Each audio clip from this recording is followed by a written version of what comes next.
Hi guys. तो ये मैं 42 डेज चैलेंज अपना कंप्लीट कर लिया हूँ भाई। तो यही है। तो ये मैं इसको दो पार्ट में डिवाइड किया हूँ। शुरू के 22 ट्रेड्स हैं उसको एक में और अगले 22 को एक में, ठीक है।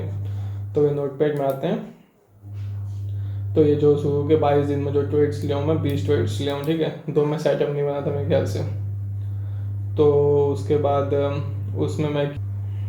उसमें से मैं 7 में प्रॉफिट किया हूँ, 7 ट्रेड्स में प्रॉफिट किया हूँ और 10 में लॉस किया हूँ। जो 7 में प्रॉफिट किया हूँ उसमें 650 पॉइंट है और जो 10 में लॉस किया हूँ उसमें 530 पॉइंट लॉस किया हूँ, ठीक है। और तीन ट्रेड्स में नो प्रॉफिट नो लॉस रहा है, ठीक है। तो ओवरऑल अगर पॉइंट्स देखेंगे अपन तो इसको माइनस करूँगा तो 120 रुपीज़ हो रहा है, 120 पॉइंट हो रहा है। और इसको मैं रुपीज़ में कन्वर्ट करता हूँ बैंक निफ्टी का। अपने को पता है कि 15 का लॉट साइज होता है, तो 120 इंटू 15 करूँगा तो 118 रुपीज़ हो रहा है, ठीक है। 1800 रुपीज़। लेकिन ब्रोकरेज भी है, ब्रोकरेज एंड टैक्सेस है 2000 रुपीज़, 2000 रुपीज़ चार्ज है ब्रोकरेज का, ठीक है। क्योंकि 20 ट्रेड्स इंटू अगर 20 इंटू 100 करूँगा तो 2000 रुपीज़ हो रहा है। तो ओवरऑल लॉस हो जाएगा 200 रुपीज़। इसमें से अगर 1800 माइनस 2000 करूँगा तो मतलब शुरू के एक महीने में 200 रुपीज़ लॉस में चल रहा हूँ, ठीक है। अब अगला नेक्स्ट 20 ट्रेड्स का देखते हैं अगले महीने का। वो प्रॉफिट है, उसमें भी सात सात में प्रॉफिट किया हूँ इसमें, लेकिन 835 पॉइंट्स अर्न किया हूँ। और जो 10 में लॉस किया हूँ उसमें 610 रुपीज़। ये क्यों हुआ है? क्योंकि सिंपल 1:2 में रिस्क मैनेजमेंट फॉलो किया हूँ। जब लॉस लूँगा तो 1 रुपये लूँगा, लेकिन प्रॉफिट लूँगा तो 2 रुपये लूँगा कम से कम, यही है। और 3 ट्रेड्स में भी नो प्रॉफिट नो लॉस है। ये दोनों सेम है लेकिन जस्ट कोइंसिडेंस है भाई। क्योंकि ये देखो इसमें ये भी कोइंसिडेंस है क्योंकि मैं सब चीज़ रैंडम डेट में लिया हूँ। मतलब एक दिन में एक ही ट्रेड लिया हूँ। तो देखो 17 अगस्त, 19 जुलाई का है, 24 जुलाई का है, फिर 31 अगस्त, 3 अगस्त, 4 अगस्त, ये सब रैंडम है।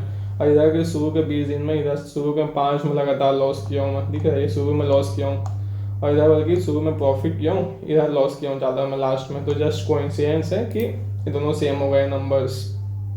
तो नो प्रॉफिट नो लॉस में 3 ट्रेड ला रहा हूँ, ठीक है। तो ओवरऑल पॉइंट्स गेन किया हूँ इसमें 225 रुपीज़। अगर इसको 225 पॉइंट, अगर 225 पॉइंट को कन्वर्ट करूँगा बैंक निफ्टी के लॉट साइज के हिसाब से तो 375 रुपीज़ होगा एक लॉट में, ठीक है। और ये ब्रोकरेज चार्जेस हो गए 20 इंटू 100, ये तो सेम रहेगा क्योंकि चार्जेस तो सेम ही रहते हैं। तो ओवरऑल मैं 3375 माइनस 2000 करूँगा तो 1375 रुपीज़ हो रहा है टोटल में मेरा। मतलब फर्स्ट महीने लॉस है 200 रुपीज़ का और सेकंड महीने ज़्यादा इतना प्रॉफिट है। इतना ज़्यादा क्यों प्रॉफिट है? क्योंकि सिंपल मैं 1:2 फॉलो किया हूँ भाई। इससे रिस्क मैनेजमेंट सबसे इंपॉर्टेंट है। कितना लॉस कितना प्रॉफिट ये इंपॉर्टेंट नहीं रहता है, कितना रिस्क मैनेजमेंट है आपका ये इंपॉर्टेंट रहता है भाई। 1:2 1:3 लेने का ट्राई हमेशा करना चाहिए। तो यही है मेरा आज। अब ये पेपर ट्रेडिंग हो गया है। अब मैं सोचा था उस समय जब पेपर ट्रेडिंग स्टार्ट किया था कि पेपर ट्रेडिंग जैसे ही खत्म होगा वैसे ही मैं ये फ्यूचर्स में, बैंक निफ्टी के फ्यूचर्स में ट्रेड करूँगा मैं डायरेक्ट 1.5 लाख रुपये ऐड करके डायरेक्ट। लेकिन भाई अभी मैं ऐसा नहीं कर सकता हूँ मैं अभी, क्योंकि ये ट्रेडिंग इस बिजनेस की तरह भाई मेरे को लॉन्ग टर्म के लिए सोचना पड़ेगा। तो अभी मैं एक काम करता हूँ, इसमें प्रॉफिट हुआ जैसे पेपर ट्रेडिंग में, वैसे ही मैं अभी बैंक निफ्टी के ऑप्शन में करता हूँ। मैं 2 लॉट से करता हूँ मैं, उसमें 1-1.5 महीना उसको भी ट्राई करता हूँ मैं। जनवरी तक मेरे ख्याल से मैं ट्राई करता हूँ अभी से लेके, उसके बाद देखते हैं उसमें रिजल्ट क्या आता है। 1-1.5 महीना तक उसमें करता हूँ भाई मैं। अगर उसमें प्रॉफिट लॉस नहीं देखूंगा, सिर्फ रिस्क मैनेजमेंट फॉलो करूँगा, 1:2 मत देखूंगा। तो अभी से मैं डिसाइड कर लेता हूँ कि 600-700 रुपीज़ मैं लॉस करूँगा पर डे। अब प्रॉफिट करूँगा तो 1500-1600 रुपीज़ तक खींच लेने ट्राई करूँगा। 1:2 मेरा सही रहेगा उसमें। 2 लॉट से करूँगा क्योंकि 1 लॉट का मतलब नहीं है ना, चार्ज उतना ही देना पड़ेगा। 40 रुपये जो था ऐसे कर लेते हैं बाय सेल का। तो 2 लॉट से करता हूँ मैं, ठीक है।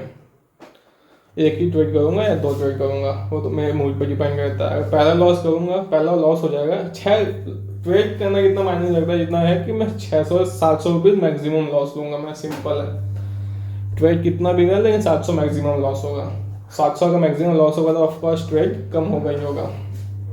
तो यही है। और क्या था, बस यही 1:2 को फॉलो करना है मेरे को। अभी मैं 1.5 महीने तक अभी कम से कम 2 लॉट में ही ट्राई करता हूँ मैं। तो आगे देखते हैं अभी क्या होता है क्या नहीं। अब यही था मेरा पेपर ट्रेड चैलेंज, कंप्लीट हुआ। थैंक गॉड 42 डेज का चैलेंज था ये। देखो मैं इमेज भी बना के सेव करके रखा हूँ। 42 डेज चैलेंज दिख रही है, फटू ये चैलेंज का ये बना के रखा हूँ इतना सारा, 4-5 दिन का लास्ट का भी ऐड नहीं किया हूँ, वो भी करना ही पड़ेगा मेरे को। यही सब है। एग्जाम्पल के लिए दिखा देता हूँ, जैसे कि मैं ये देखो ब्रेक इवन में एग्जिट हुआ हूँ ना, ये 25 जुलाई को यहाँ पे ब्रेक 0 लिखा हूँ, मतलब ब्रेक इवन में एग्जिट हुआ हूँ। देख लेते हैं क्यों एग्जिट हुआ हूँ मैं। 25 जुलाई का ना, ये 17 जुलाई है, 19-24, हाँ देखो 25 जुलाई, हाँ ठीक ठीक। देखो ये 1:2 मेरे को नहीं मिला, 1:2 का हमेशा ट्राई कर रहा था लेकिन नहीं मिला। ये देखो ये यहाँ पे 40 खत्म हो गया।